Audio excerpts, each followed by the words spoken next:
Snuffles, the galactic enforcer. The experiment was supposed to be theoretical. Really, it was just supposed to be a science project.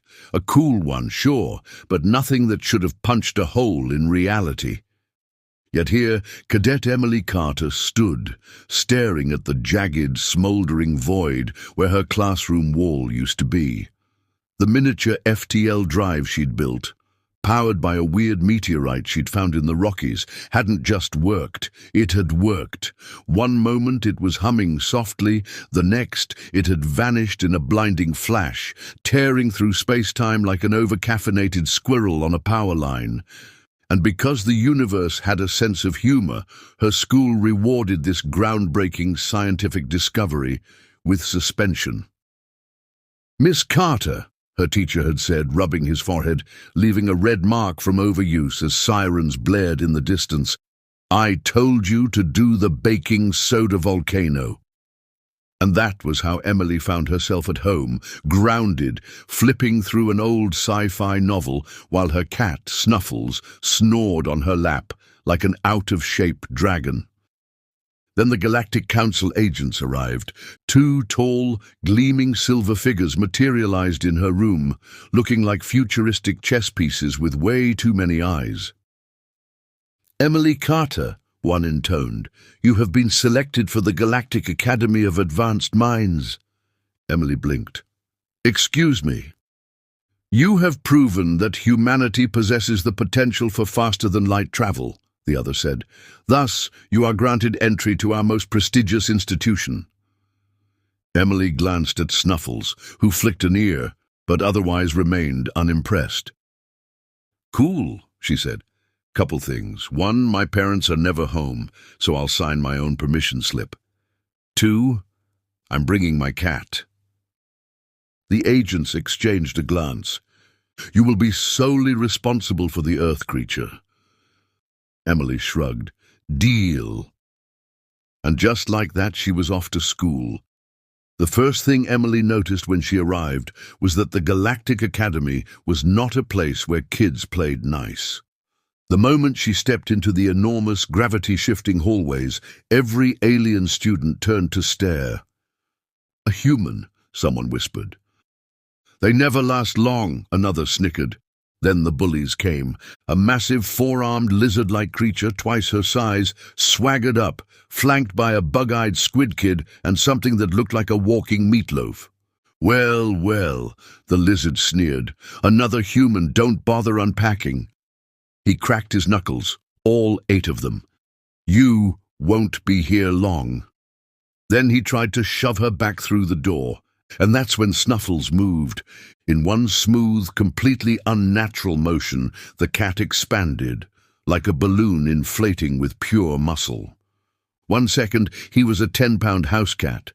The next, he was tiger-sized, his fur bristling with static energy, his claws digging into the metal floor like it was cardboard. The lizard bully barely had time to register what was happening before Snuffles launched himself forward. A sound like a car crash echoed through the hall as Snuffles body-checked the alien so hard that the lizard flew backward, smashing through 3 walls before skidding to a stop in a pile of shattered lockers. The entire hallway went dead silent. Even Snuffles seemed surprised. He licked his paw, tilted his head, then let out an adorable little murp. Emily patted him on the head. "Good boy." The lizard groaned from the wreckage. "Let's get one thing straight," Emily said, stepping over the cracked floor. "I might be new here, but I'm not alone. Mess with me, and you deal with my cat." The crowd of aliens parted instantly, nodding in terrified agreement. And just like that, humanity had arrived. Word spread fast. By lunchtime, every student at the Galactic Academy knew 2 things about the new human girl. She had somehow discovered FTL travel in a high school classroom. Her cat was a living war crime with the strength of a runaway asteroid. No one messed with her. Still, Emily wasn't just here to make an impression. She was here to learn. So she did what any human would do when faced with a room full of geniuses and futuristic tech. She started asking annoying questions. It started in her advanced quantum mechanics class. The instructor, a floating orb of pure energy named Professor Exil, projected a complex equation onto the screen. "This," Exil said, "is the quantum unification paradox. The greatest minds in the universe have tried to solve it for over 10,000 years. It is considered unsolvable." Emily stared at the equation. That just looks like quantum gravity conflicting with higher dimensional waveforms." The class went silent. Even Exil hesitated. "Excuse me?" Emily leaned forward. "See, the problem here is that you're using fifth-dimensional coefficients but still relying on a standard space-time curvature model. But if you map the higher dimension interactions onto a probabilistic phase space..." She grabbed a digital stylus and started writing directly on the screen. "Then instead of paradoxical wave collapse, you get coherent entanglement across multiple realities." She turned around. "So yeah, the paradox isn't real. You just needed to stop thinking in Euclidean terms." Silence.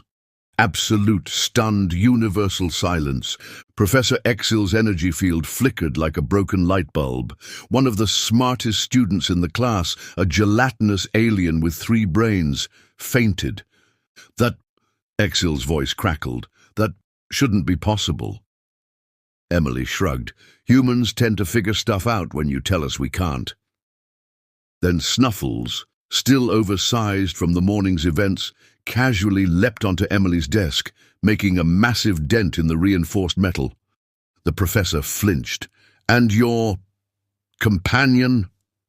Emily scratched Snuffles behind the ears. "Oh, he just likes to be included." The news of her quantum breakthrough reached the Galactic Council in less than an hour.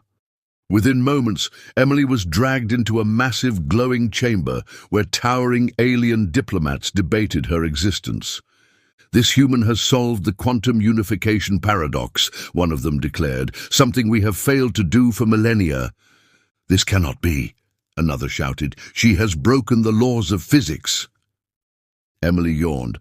"No, I just fixed them. You guys were making it way too complicated." The council members argued. Some wanted to make her a scientific leader. Others demanded an investigation. Then the biggest, oldest alien in the room turned to her and said, "We will allow you to stay and study further, on one condition." Emily sighed.